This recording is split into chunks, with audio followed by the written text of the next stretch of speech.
Hyperbole is one of the worst things that can happen to a game. When I read quotes that claim something is the best game you've never played, or the greatest game ever, I avoid whatever they're praising, writing it off as a desperate fanbase who want their one game to seem relevant. One such title is Beyond Good and Evil, a game that has retained a dedicated and vocal fan base since its release in 2003. After the reveal of the sequel at this year's E3, I felt a strange sense of obligation to actually see what made the game tick. So I went in with one question: how well does Beyond Good and Evil actually hold up? The game is set on the mining planet of Hylis, which has come under attack from a mysterious alien species known as the Doms. A military group known as the Alpha Section has put the planet under their protection, though it's established early on that they aren't actually a force for good. Yeah, well you guys are not what I'd call as fast as a speeding bullet. Keep doing nothing, and next time there'll be nothing left here to save. Cut! You play as Jade, a photojournalist who works with a plucky resistance group to uncover a government conspiracy. She's accompanied by Paige, a mechanic and also Jade's guardian who knows more than he's letting on, and Double H, a secret agent who's working with the resistance. They're a likable cast, and I think they're a big reason as to why people find Beyond Good and Evil so memorable. The plot is a bit more banal. Jade goes from facility to facility, finding out as much as she can about what the occupying military force is up to. The title might lead you to believe that there's more going on in the world, or that the villains aren't actually as evil as they seem, but that's not the case.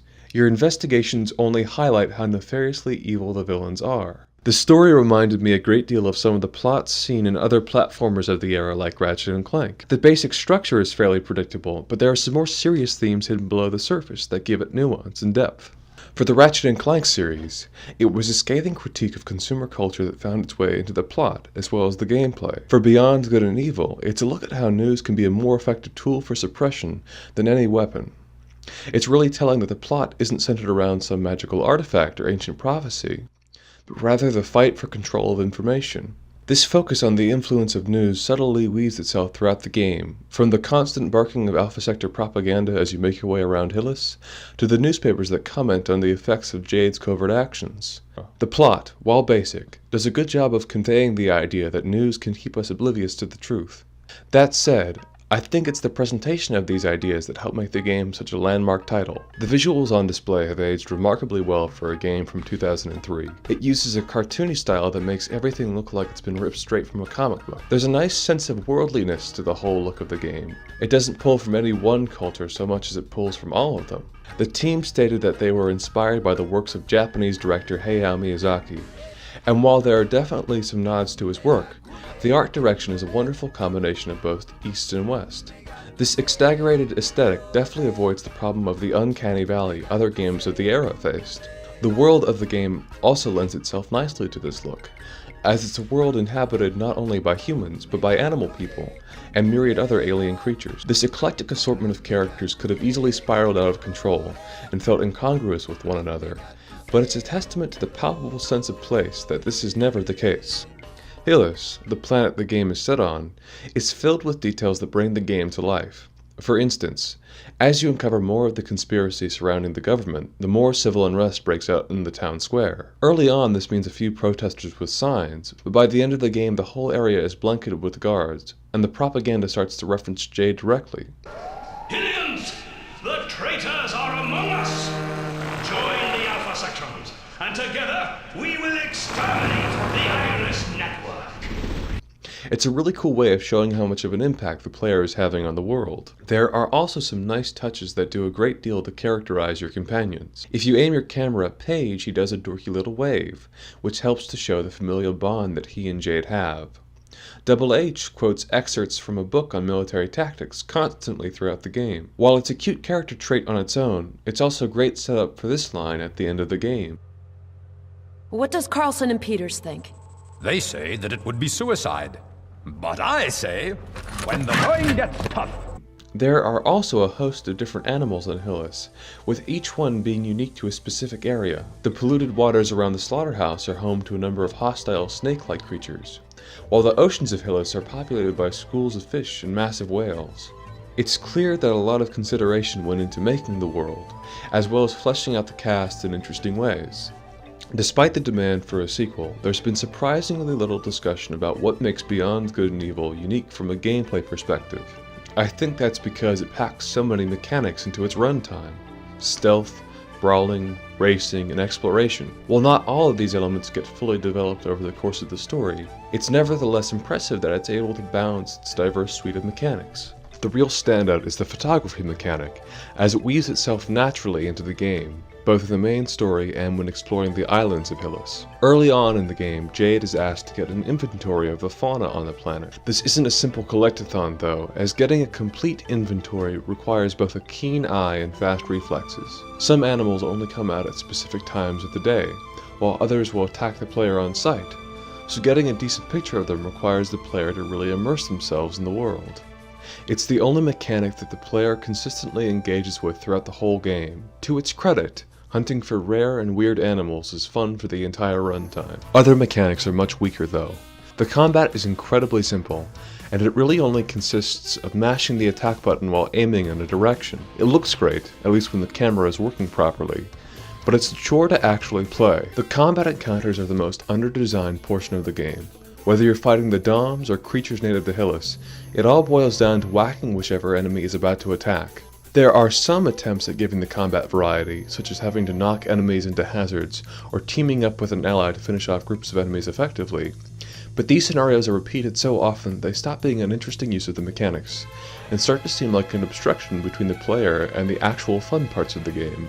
There are a few attempts at ranged combat, but these encounters are so sporadic and simple that it feels as though the developers threw it in as another attempt at being varied. Same goes for the hovercraft combat, which is so forgettable and contrived that the game has to teleport in enemies to remind the player that the mechanic even exists. I found myself dreading combat as the game went on, and it's a shame that the final hours put so much emphasis on mechanics that aren't actually fun. It's not a deal breaker though, as the bulk of the game is spent on other modes of play. Stealth proves to be more enjoyable. The stealth is fairly rigid, but it's satisfying to outmaneuver enemy patrols. This is due in part to the level design, which always finds ways to challenge the player, either by putting enemies in devious positions, or by having Jade navigate through an especially precarious environment. It's not terrifically dynamic, and you can't manipulate the AI like you can in other stealth titles like Metal Gear or Splinter Cell, but the challenges are engaging enough that this isn't an issue. It's almost like completing a puzzle game, as each room has a definitive solution. One area might task you with assassinating guards as quickly as possible, while another will have you avoid them altogether. Unlike the combat, the stealth feels much more integral to the core experience. It makes sense that Jade, being an investigative photojournalist, would want to get in and out of areas undetected. It's also able to retain much of the mood that the combat lacks. Skulking around the shadowy government complexes could have easily turned into a homogenized mess, but there's a great deal of atmosphere to the dimly lit corridors of the Neutrophils factory and the Slaughterhouse district. These drab and claustrophobic areas contrast nicely with the colorful expanse of Hylas.